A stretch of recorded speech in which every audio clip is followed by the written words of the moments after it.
Hoy continuamos con la serie especial donde leeremos y analizaremos la Biblia página por página. Levítico. Página 5. El perdón por diversos pecados. Si alguien peca por negarse a declarar bajo juramento lo que vio o escuchó, sufrirá las consecuencias de su pecado. Si alguien, sin darse cuenta, toca alguna cosa ritualmente impura, tal como el cadáver de un animal impuro, sea o no doméstico, o el cadáver de un animal impuro que se arrastra por el suelo, se vuelve impuro él mismo y es culpable. Si alguien, sin darse cuenta, toca alguna impureza humana, cualquiera que ésta sea, se vuelve impuro él mismo. Pero al darse cuenta, será culpable. Si alguien hace uno de esos juramentos que se acostumbra a hacer a la ligera, y sin saberlo jura hacer bien o mal, ha pecado. Pero al darse cuenta, será culpable de haber hecho ese juramento. Si alguien resulta culpable de alguna de estas cosas, deberá reconocer que ha pecado y llevarle al Señor en sacrificio para obtener el perdón por la culpa del pecado cometido una hembra del rebaño, que podrá ser una oveja o una cabra. Así el sacerdote obtendrá perdón por ese pecado. El caso del pobre. Si a alguien no le alcanza para comprar una oveja, entonces llevará al Señor, como sacrificio por la culpa del pecado cometido, 2 tórtolas o 2 pichones de paloma, una de las aves como sacrificio por el pecado y la otra como holocausto. Se las llevará al sacerdote, quien primero ofrecerá el ave para el sacrificio por el perdón. Para esto, le cortará la cabeza sin desprenderla del todo del cuello.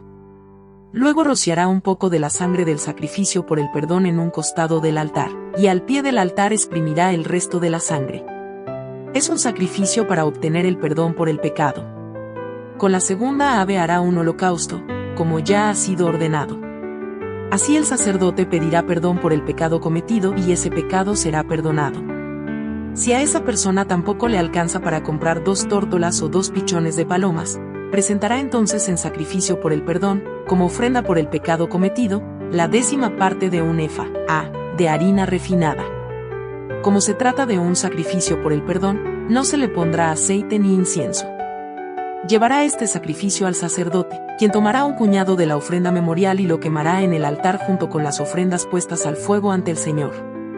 Es un sacrificio para obtener el perdón de pecados. Así el sacerdote pedirá perdón por el pecado cometido en alguna de estas cosas y ese pecado será perdonado. El resto de la ofrenda será para el sacerdote como sucede con la ofrenda de cereal. El sacrificio por la culpa. El Señor dijo a Moisés: si alguien comete una falta y peca involuntariamente contra lo que ha sido consagrado al Señor, llevará al Señor un carnero sin defecto como sacrificio por la culpa. Su precio será tasado en siclos de plata, según el peso oficial del santuario. Es un sacrificio por la culpa. Además, el culpable hará restitución por haber pecado contra lo consagrado, añadiendo la 5ª parte, la cual entregará al sacerdote. Así el sacerdote pedirá perdón por él mediante el carnero del sacrificio por la culpa, y ese pecado será perdonado. Si alguien peca involuntariamente e incurre en algo que los mandamientos del Señor prohíben, es culpable y sufrirá las consecuencias de su pecado. Llevará al sacerdote un carnero sin defecto, cuyo precio será fijado como sacrificio por la culpa. Así el sacerdote pedirá perdón por el mal que esa persona cometió involuntariamente, y ese pecado será perdonado.